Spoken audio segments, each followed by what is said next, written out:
Well, hello, good people. Mark Holmes here, and as always, I want to say thank you all for watching, commenting, subscribing, and being part of the Joe Boost Sports Report. Without you guys, as well as you ladies, you know,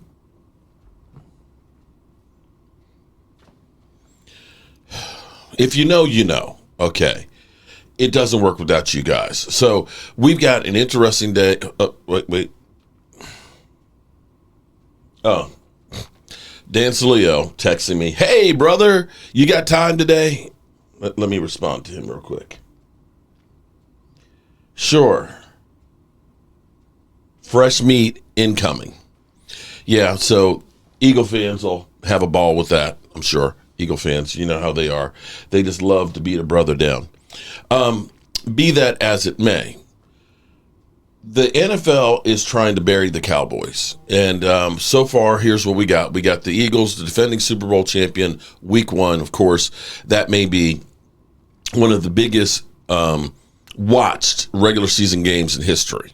That one is going to be huge, okay? Thursday night, Mano versus Imano, looking to embarrass the Dallas Cowboys by, of course, taunting their Super Bowl win in front of the Dallas Cowboys. And if you're a Cowboy, you need to man the F up right now, because this is what the NFL is trying to do. Week two, we got the New York stinking Giants. And then on Thanksgiving, we have the other Super Bowl team, the Kansas City Chiefs, at home for Christmas. They're trying to steal Christmas from us. I'm sorry, Thanksgiving.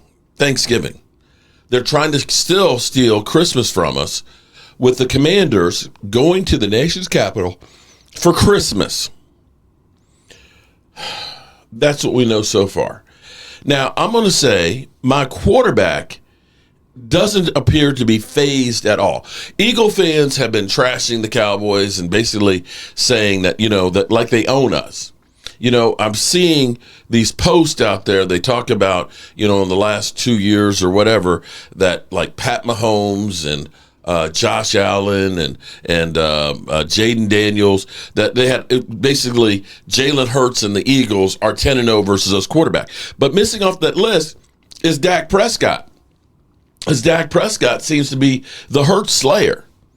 So here's what we're getting from my quarterback. I know a lot of Cowboy fans are on the fence with him, but that's my quarterback. If you don't like him, well, that's on you. For the second time in his career, the Cowboys open against a reigning Super Bowl champion. This is the second time, of course, being the Tampa Bay Buccaneers. We lost 31-29 onto a 12-5 season. Prescott is a fan of seeing the Eagles in week one. Excited to start this thing off against the defending Super Bowl champions, he said. Excited. He's excited to play you mother humpers. And then he starts talking about having George Pickens. And he's excited because he's like, oh my God, I've got weapons. You turn on the tape and you see a guy that can catch the football. No disrespect, Noah Brown, a.k.a. Clifford Franklin. You put the football anywhere in his vicinity. Very strong hands, more than a 50-50 catcher. He thinks it's his ball when it's in the air.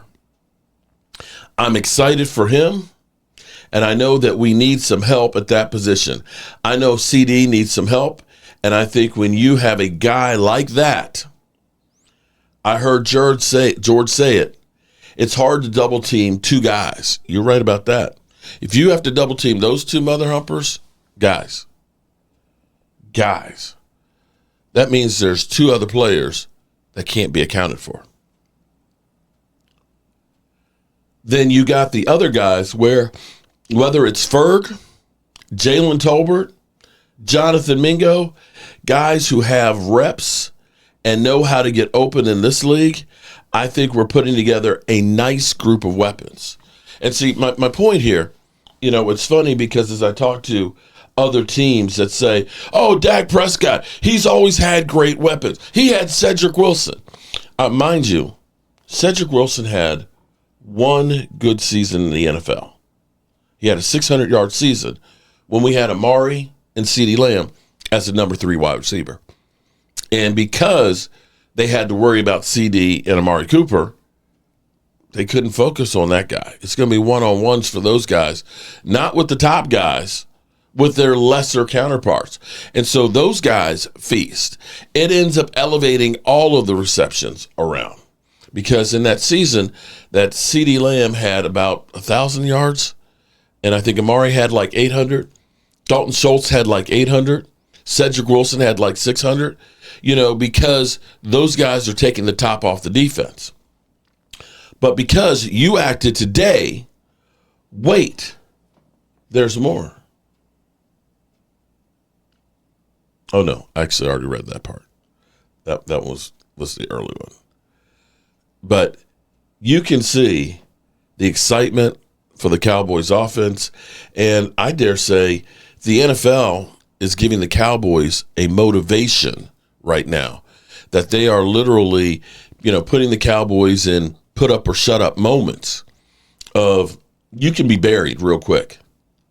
You can be buried real quick with this schedule. And let's make no bones about it. If you go by what teams did last year, you're looking at the Cowboys having the 4th worst schedule. I think the Eagles are 3rd. I think the Giants have the worst. And then the Commanders are behind us. Make no mistake about it. The NFC East is back, baby, and it is going to be hell. And I'm looking forward to it. You can tell Dak Prescott, he's focusing on everything to make this thing huge. So look for us at 4:30. I was trying to figure out when I was going to do a live stream today. I do have a important meeting I have to go to this evening that starts at 7:30. So the actual show, I won't be able to do a live stream, but there will be plenty of places that you can go to catch all of your Cowboys news today, because there's going to be tons of it, of course, with this whole schedule being released. I can't wait to see the rest of it, see how else the other primetime games go. Will the NFL basically put us in prime time against everybody? Probably.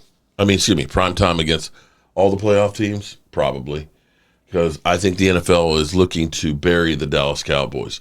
But, this is an opportunity for Dak Prescott and the Cowboys to say, F you guys, we're taking our moniker back of being America's team.